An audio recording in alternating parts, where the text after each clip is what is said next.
Thank you for coming to this session. I'd like to start by saying if you have done mission work somewhere, would you please stand up? If you've done mission work somewhere, okay. Well, look at that. Okay, we've got some people who have a lot of knowledge. Thank you very much. And let me just say thank you to those of you who have gone and shared the gospel with other people and impacted their lives. I see a few people here that I've known a long time, and I see some people here I've never met before, but I'm really happy to have you in this session this morning. Mission work is a lot like kind of the process of making sausage. You know what that process is like? Can kind of be a little bit messy, can kind of be a little bit difficult, and it's kind of hard sometimes. Those of us who've done mission work, it's not the easiest thing I've ever done in my life, but probably the most rewarding. Our family, I'd say probably the best years of our life that we look back on the most fondly are the years we spent in Australia. Some of those years we look back on more fondly than others because some of it can be just a little bit difficult. I'd like to mention we have a friend in Australia, Don Klingenberg, who's been there for about 40 years, and he's really struggling with some health issues. So those of you who know Don and his family, if you would keep them in your prayers, I know they would appreciate that. Howard Norton said one time he had spoken, I think he had just come back from Brazil, and the church was saying, "Good job, Howard. Good job, Jane. Yay, Howard. Yay, Jane. Good job. Thank you for your work." Da-da-da-da-da, on and on and on, which was very nice. And a mother and father were talking a little bit later to their child, and they said, "You know, what do you want to be when you grow up?" The child says, "I want to be a returned missionary." Mel, would you agree with that now that you're a returned missionary? Yeah, there's some challenges in going and doing missions, and there's some real challenges in returning. I do hope we will show appreciation to those who've done missions. We will thank them for their service. And Mel did a really good job sharing with us in the last session about going and some ideas on returning. And Mel, there's still a few handouts.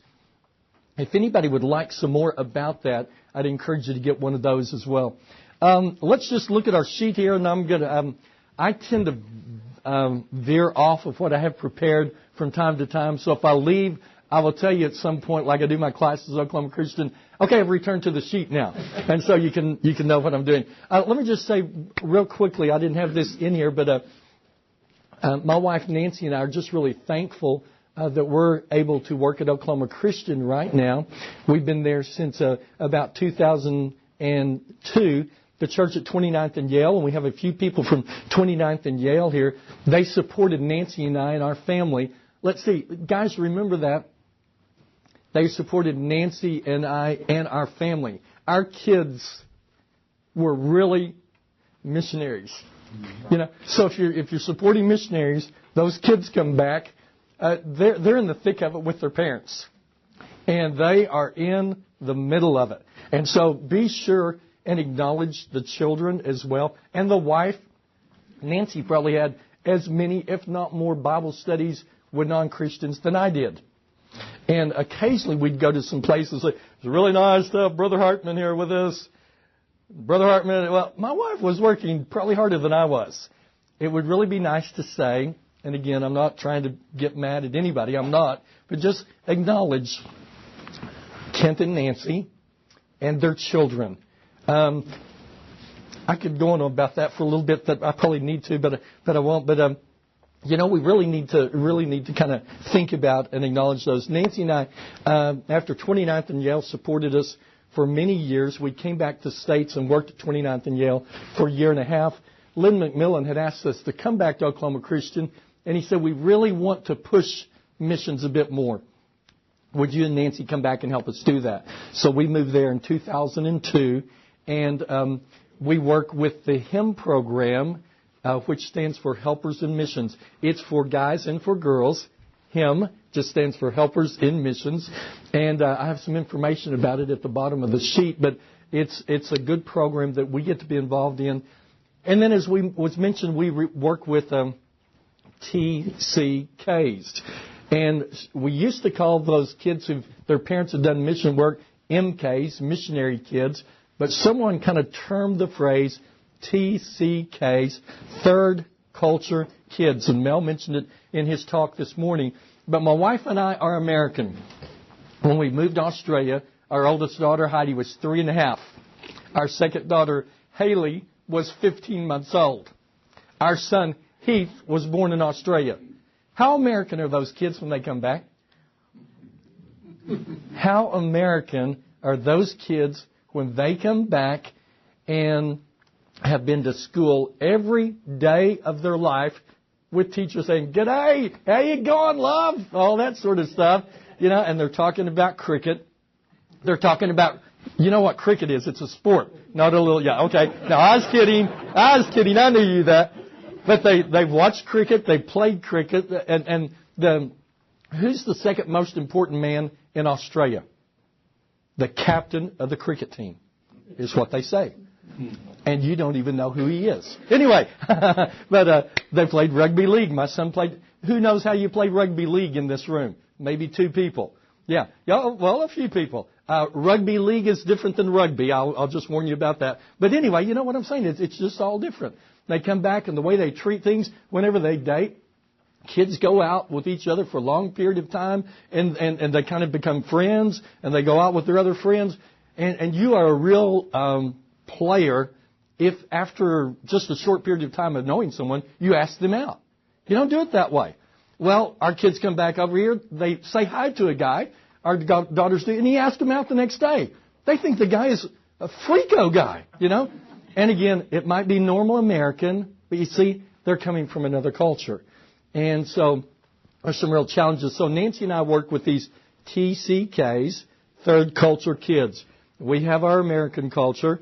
They grew up in the Australian culture. And somewhere in there, there's a third culture that's a combination of the two.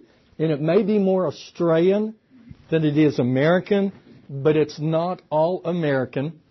And because of having American parents, it's not all Australian. And sometimes they'll feel at home both places and at home neither place. And Mel and his wife Becky have helped us with the group this year. We have about 40 to 50 kids at Oklahoma Christian that their parents have done mission work. They've been in international business or something like that. My wife and I and some other people started a camp.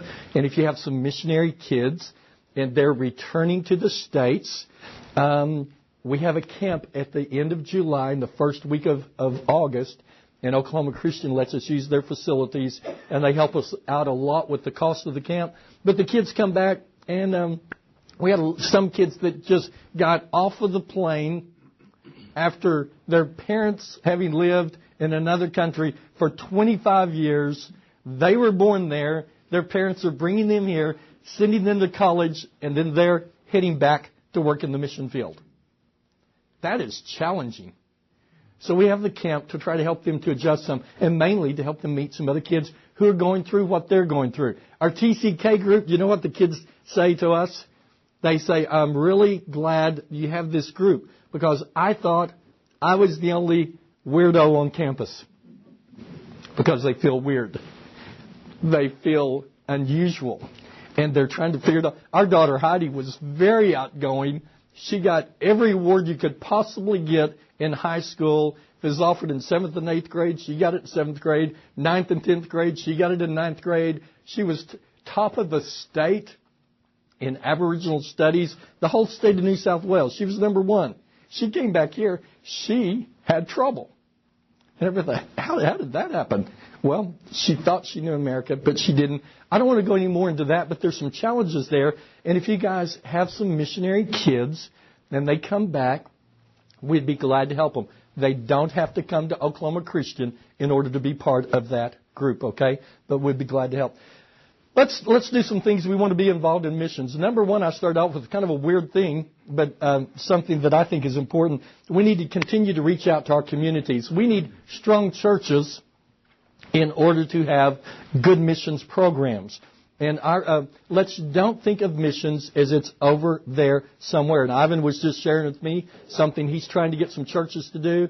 But missions needs to be right here in our local communities. think like missionaries in our work. If we send out missionaries, what do we expect missionaries to do when they go to another country, people? What do we expect them to do? Teach. Okay, very good. What else do we do? What do we want them to do? Make converts, okay? We want them to look at their community, kind of see what things are there that they might use in a way to help communicate the gospel. And we want them to be proactive in sharing the gospel. We are hoping and praying by sending them out, they will help lead some people to faith in Jesus Christ. There's a number of ways to do that. And we did a whole lot of different things. And we did neighborhood Bible studies. With the ladies, did some ladies' Bible studies. Betty and Nancy and Sheila and Debbie and all the wives did those things. And there was just a lot of things like that we did. We did VBS. We had Bring Your Neighbor Day. Maybe every 3 to 4 months, bring your neighbor, bring a visitor day, trying to reach out to people. If you have a neighbor, ask them if they will come along. We did some articles in the newspaper. When we proposed, let's do some articles in the newspaper, we asked some other guys throughout Sydney, how do you think that'll work? You know what the response was? We've tried it before, and it won't work. Well, luckily for us, fortunately for us, we had a guy in our congregation that was with J. Walter Thompson, at that time the largest advertising agency in the whole world. He had been there for 5 years. He had been there a lot longer than anyone else, and he'd only been there 5 years. But he said to us, guys, if we're going to do this, what we're going to do, are there people around the corner there? Hello, people around the corner. I didn't see you over there. Okay. He said, what we're going to do, we're not going to run the ads once or twice. If we commit to do this, we're going to do it for a year. Well, so what? He said, let's commit the money for a year, and let's do it. So we started off, we ran those ads for 6 months without one visitor. What was everybody saying, guys? That's money down the, what are we doing, you know? I think it's about 6 months and 1 week, a couple comes in with 2 little boys. I wrote most of the articles, had his suggestion. I thought it was a bad idea. Have my picture, that's why I thought it was a bad idea. Have my picture on one side, the title of the article here, the article about 120 words. More than that, it got so crunchy you couldn't read it. Then at the bottom, Southwest Church Christ, we meet da-da-da-da-da, come worship with us, visitors always welcome, etc. The guy comes in and he asks someone, he says, hey, where's Kent Hartman? They says, he's over there. He comes up to me and says, I've been looking at your ugly picture on my refrigerator for about 3 months. And we just couldn't get here till now, but we're here. That couple was baptized into Christ. We had in the second 6 months over 100 visitors from a very irreligious community. Australians are not known for their great spiritual hunger and thirst. Over 100 visitors from our community in the next 6 months. Guys, let me encourage you. In our congregations, we're thinking of looking out, reaching people. Tony, you want to come up and share with people what you're doing? Tony was one of our teammates in Australia, and he's up in Manford, and I want him to share with what he's doing there with one part. You just stand beside I'm going to stand right beside you. I'm not going to hit you. I've hit him too many times. Sorry. Okay. We were roommates at OC 1 year. That's all we could stand of each other. Then we moved to Australia for 5. He got a new roommate, Nancy. Anyway, one of the things. Get into it, man. All right, I'm getting into it. We have some folks from Manford. They know what we're doing, but we're just explaining. Manford is a small little community. About 3,000 live in town and maybe 10 or 15 outside of town. And one of the things that we felt like is that, you know, in a small community, everybody knows everybody else and everybody's business. And people are reluctant to come through the church doors. So we decided, well, let's do something outside of the church doors. So we started a little program, for lack of a better term, called Lunch and a Bible Study. And we meet at a community center, and we have an agreement with the restaurant. They cater the food. We go pick it up, bring it out, serve it, the whole 9 yards. But we meet from 12 to 1 o'clock. We come in, we eat together. About 12:20, I get up and say a prayer for the food, and then I teach for about 30 minutes, and then we're done. And that way, if they're on a lunch hour, they can come and they can eat, and they can have their physical food, they can get spiritual food.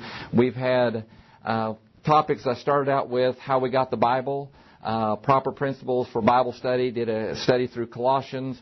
We're doing a study through Acts. I did a study on Islam and the Bible, things that might be attractive to people. We've had as many as 25 to 30 visitors from the community at one session. We've had over 70 different visitors from the community that have come. And we've got a little group from the Christian church that comes every week. They're there faithful. We provide the food. They always want to have a love offering or something to pay for the food. We tell them that's our service. We're providing the food.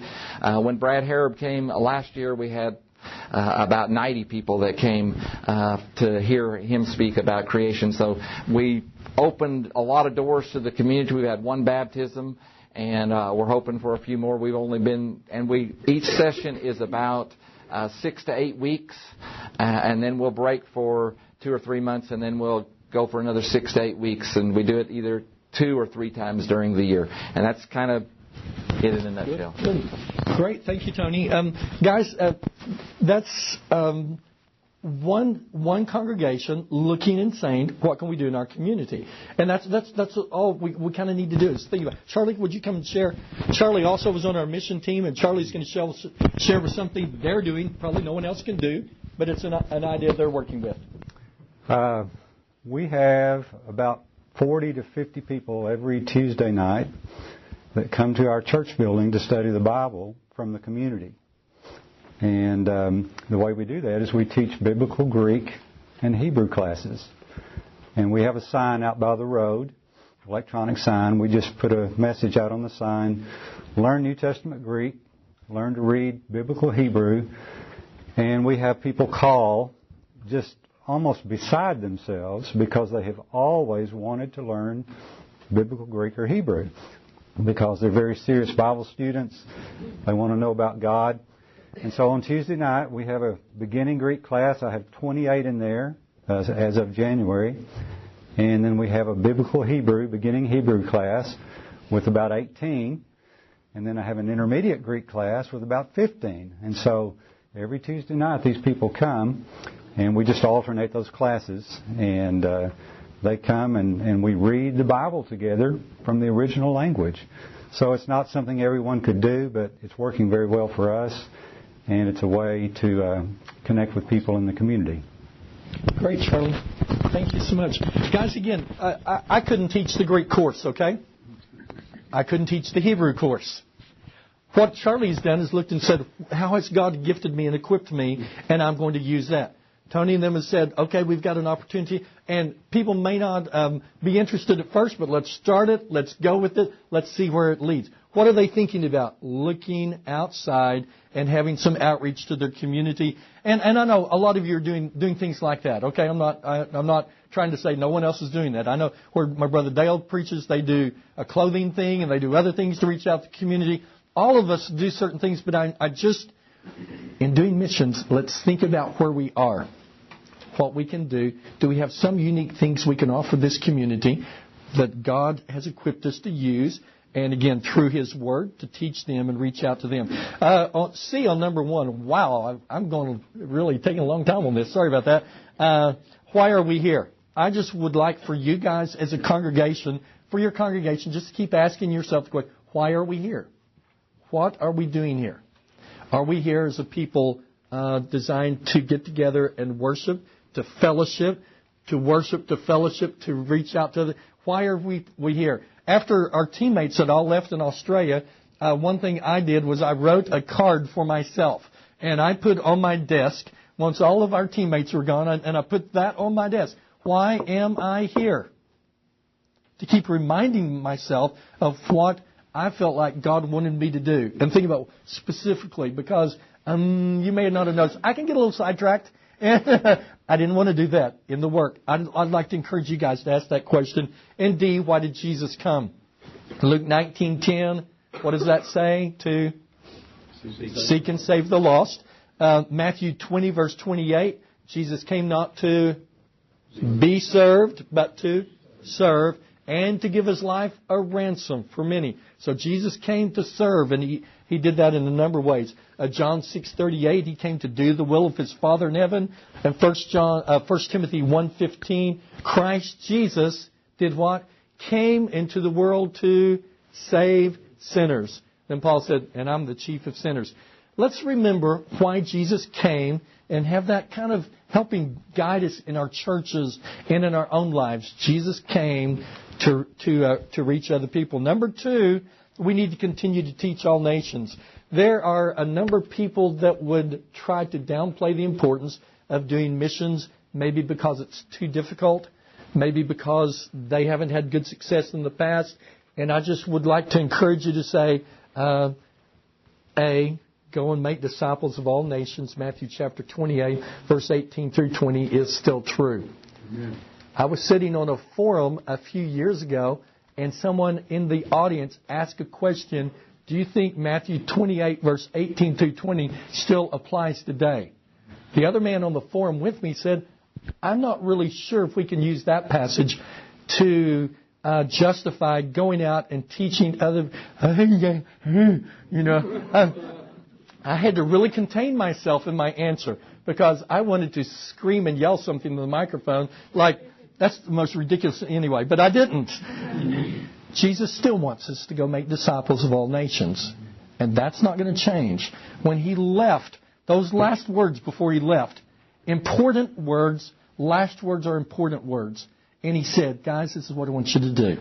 I want you to do this. B, go into all the world and preach the gospel to all creation. Mark 16:16 is still true. Summary statements of Jesus' ministry are found in Matthew 4:23, Matthew 9:35. Jesus went about teaching, preaching, and healing. Matthew 9:35, He went about teaching, preaching, and healing. What was Jesus' ministry focused on? Teaching, preaching, and healing. Guys, if you see that of Matthew chapter 4, verse 23, right there at the end of Matthew, what's Matthew 5, 6, and 7? Sermon on the Mount.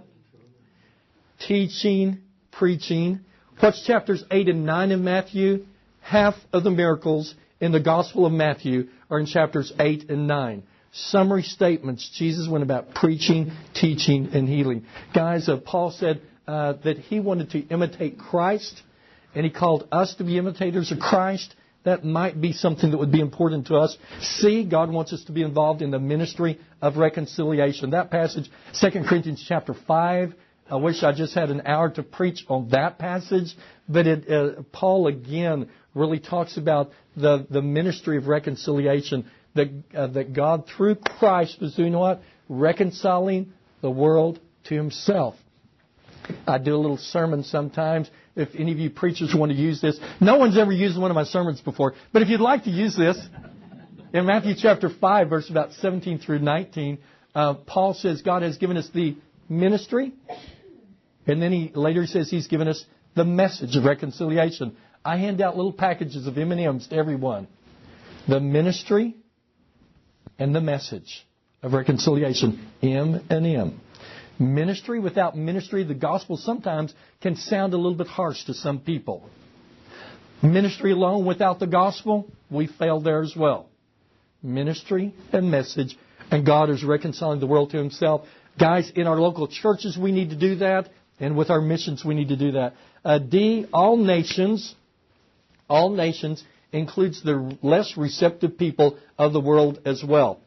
I heard a speaker get up some time ago, I don't know when it was, and he said, God has called me to go to the receptive nations of the world and to help with that. I guess He's called me to the non-receptive. I don't know. But, guys, we need people in receptive nations and in those that are not as receptive. All nations include those that we may have a work that's been there for 15 years and they may have 30 people. They may have just worked and taught and done everything they can. They may have 30 people. God is happy that those 30 people have come to know Him and become His children. He's very happy about that. And I'm all for us going to places where there are people that are receptive that will listen to the gospel. Let's don't forget the less receptive nations of the world as well. And another thing on teaching all nations, 2E, a missions focus helps our congregations feel the importance of what Christ did. Mel mentioned that as well in his session. But guys, when we're supporting someone or someone's, and they are out there and they are helping teach people about Christ as well, it focuses us again on the importance of what we are doing as a church. We are there as God's people. We're worshiping together. We're fellowshipping together. Hopefully we're reaching out to our community. And we are supporting other people who are doing the same thing as well. And it focuses us on that is very important to God, really at the heart of God. Number 3, some additional things we can do in our local churches. A, keep the unity of the Spirit through the bond of peace. I think everyone's kind of talked about that already. I think I read an old book by a guy named Aaron North many years ago, and he said the key to church growth is this passage. The key to church growth is keeping the unity of the Spirit and the bond of peace. He says if you don't have unity, you don't have togetherness, you probably are not going to have growth. I tell my classes sometimes, there was a point in time when I was preaching in Campbelltown, Australia, that after I'd preached and finished my sermon, there were like 3 or 4 ladies that would stand up, and you could walk by and you could hear them tearing my sermon to shreds, point by point. What we had to do is if we had visitors, we would kind of stay between them and those ladies. You know what I'm saying? Seriously, it was not good. And do you think their spiritual growth really went? Yeah, no, it didn't. Anyway, we had some real difficulties there. Keeping unity, very important. B, guys, invite missionaries to speak in our congregations. Dale, do you remember any old missionaries coming through when we were kids?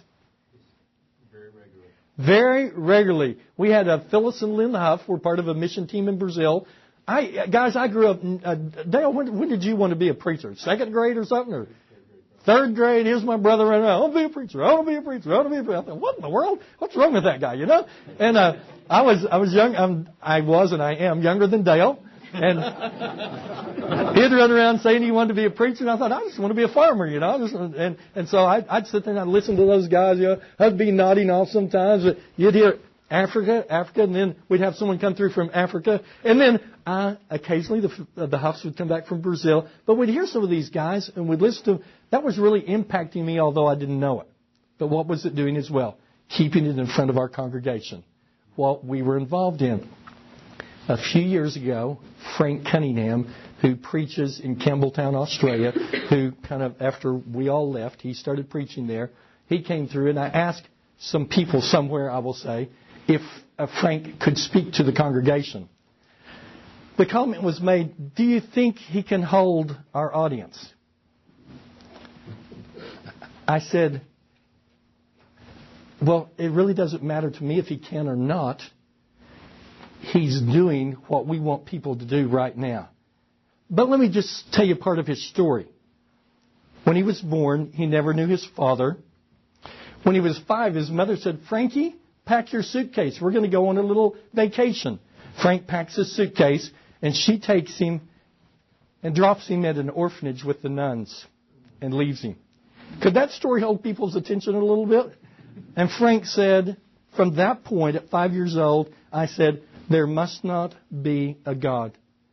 If there was, how could he let this happen to me? And then, his story is just absolutely incredible. But sometimes we think our guys are so good, so smooth, so whatever, that we don't let missionaries come and speak. I will agree, not every missionary, I will include myself in there, will be the most polished person you've ever heard in your entire life. Okay? I agree with that. But I tell you what, they can do something by their presence that our preachers can't do who've never gone. Do I hear an amen on that? Amen. We went to a World Mission Workshop at a university that will remain anonymous.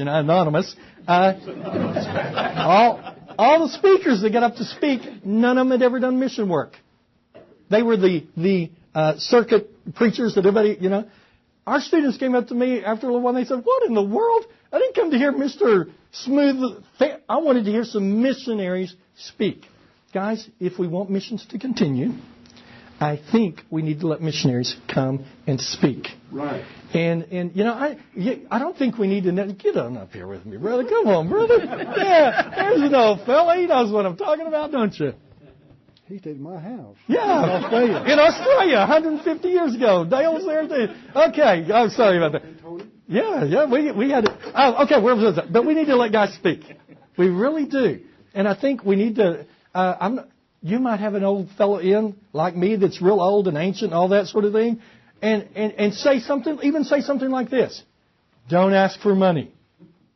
Just speak. Okay, that's all right. I don't think I ever ask for money in any of my presentations. I just don't do that. But just tell them up front. We just want you to encourage our kids for missions, our people for missions. Guys, here's some things we need. I don't have enough time for this.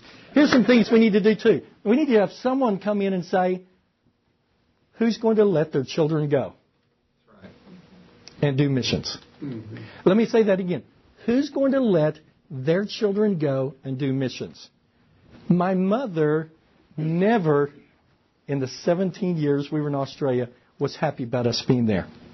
And she was very vocal about it. She would not hold. She told us. Every time we would come back, she'd say, "Are you staying this time? You're not going back and leaving me again, are you?" You know. My mother, in one sense, loved what we did. In another sense, she just hated us being away.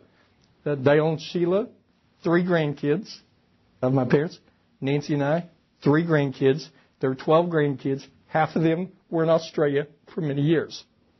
I say again, we need to have some people go and say to congregations, who's going to let your children go? And who's going to say, this is going to be hard for us, but if you are going to do this, I am going to be behind you. It's going to be hard for me, but I'm going to be behind you. I gave a talk like that at a congregation a few years ago, and probably 5 years later, a mother came up to me. She said, for 5 years, your words have been ringing in my ear because I think my daughter's going to go. And for 5 years, I've been praying to God that He will help me be supportive of her when she goes. And she went. And it was a challenge for that family. But we need to say, who's going to let the kids go? Who's going to encourage the kids to go? Guys, are we encouraging missionaries in our congregations? Are we encouraging people, men, to grow up and preach in our congregations? I don't think we are to the degree we were many years ago, and I could be very wrong about that. But I encourage us. We need to be thinking about those who will do missions. I got stuck on 3B, didn't I? 3C, develop a mission strategy statement. And again, Memorial Road, where Nancy and I worship, has a mission strategy statement. And some of us hadn't read it for quite a while. Last Sunday at Memorial Road, we had the most intense missions committee meeting I have been at for 8 years. We had one lady crying in the meeting. We had another man say to another man, I really didn't like what you said. It was intense. It was intense. That happens, doesn't it? Because all of us love God. All of us want the best done in His kingdom. And our feelings can get pretty intense sometimes. No one left hitting each other, screaming and yelling. We're all together as a committee. But it can get intense in there. Maybe a mission strategy statement will help you with a few things on that. And someone during the meeting said, okay, how many of you in this meeting, in our committee, have not read the mission strategy statement? Well, about half the people raised their hands. They said, well, let's do that to make sure we're kind of on the same page. Our things would say something like, if a family's from Memorial Road or someone's from Memorial Road, they're wanting to go do missions, we will try to help them. Those we have raised up, we're going to try to help. And then it gives a lot of other guidelines. And I've got to sit down and read this again this week to make sure I've got everything in my mind that we're thinking we want to accomplish. And again, there's a lot of ways of doing missions. And your congregation, these are the areas we want to support. Although we like these other things or think they're good, maybe we want to focus here. That might be an idea. But get you some ideas where our congregation wants to go with missions. 3D. Students in here that have been at Oklahoma Christian, anybody heard me do the missions minute? Anybody? Okay. Most Friday afternoons, we close chapel at Oklahoma Christian with me walking up to the podium and speaking for 1 minute about missions. I'm going to talk for 45 minutes. I'm not even get started. You know what I'm saying? They say, you've got 1 minute. Kids who go with me on campaigns to Australia, when they come back, they say to me, we've been with you for a month. How do you do 1 minute? How do you do that? Because they know I can get wound up and start talking. The good thing about it is we get, for 1 minute a week, to promote missions in front of our students. So I don't drag it out to 5. I don't drag it out to 10. I want to be able to do it every week, so I try to keep it to 1 minute.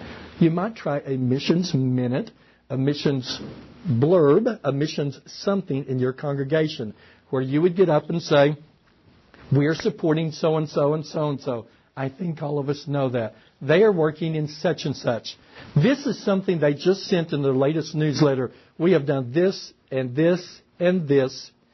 Guys, let's be sure and keep them in our prayers. Boom. Finished. Next month, do something like that again, or whenever you think it's appropriate. Keep our missionaries in front of the congregation. Don't just bring them up whenever something's gone wrong or bad. Keep it in front of the congregation. It helped. My father was an auctioneer. 1 minute. I can say a lot more than most people in 1 minute. Okay. I put D2 that I don't have on your sheet there. Just kind of, again, long-term view. A long-term view. And Mel, some of the things you said really made me think of kind of mentioning this again.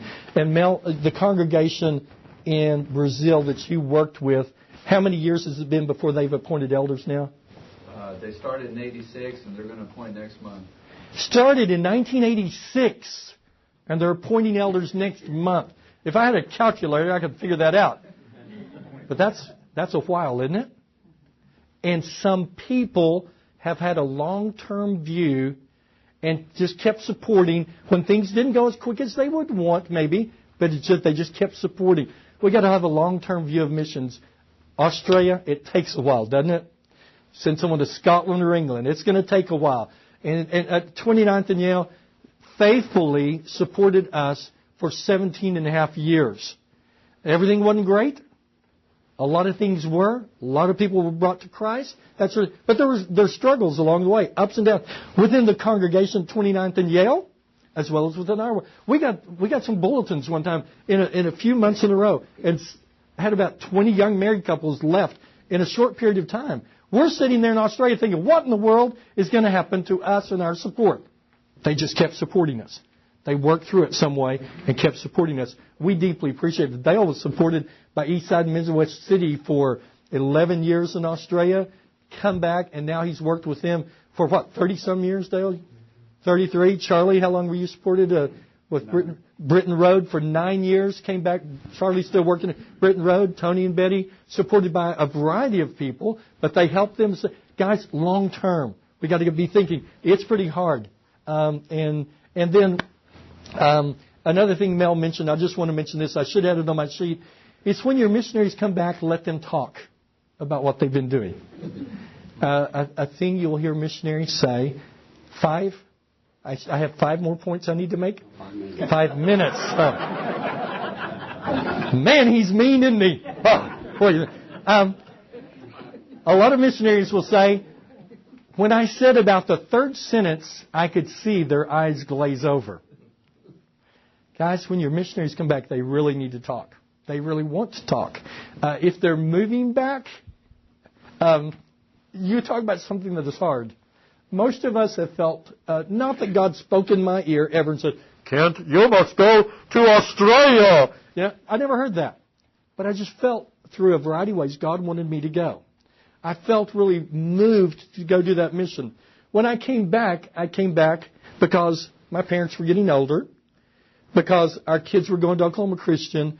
That was not a calling in a sense, in the same sense. You know what I'm saying? Going, we felt a real calling to go.